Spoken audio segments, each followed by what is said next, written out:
இன்றைக்கி ப்ரௌனி செய்ய நான் ஒரு 200 கிராம் பட்டரை உருக்கி அது கூட நான் 2 கப் சர்க்கரை சேர்த்து நல்லா கலந்து விட்டதுக்கு பிறகு அது கூட நான் 5 முட்டை சேர்த்து அதையும் நல்லா இது கூட நல்லா விஸ்க் வச்சு நான் கலந்துக்கிறேன்.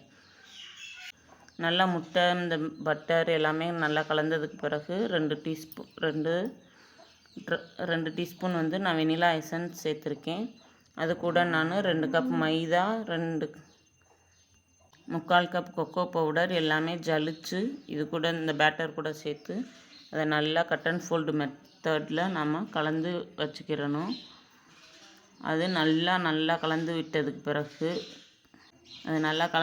பிறகு நான் இந்த 1 ரூபா ஹாட் சாக்லேட் தான் எடுத்திருக்கேன். உங்களுக்கு டார்க் சாக்லேட் கிடச்சா நீங்கள் அது போட்டுக்கோங்க. இல்லைன்னா எந்த சாக்லேட்டோ கிடைக்கிறத நீங்கள் மேலே போட்டு அதுக்கு மேலே நம்ம ட்ரை நட்ஸை துருவி வச்சுருக்கேன். நான் அதையும் கொஞ்சம் சேர்த்து வச்சுக்கிட்டு ஒரு குக்கரில் 30 மினிட்ஸ் வந்ததும் ப்ரௌனி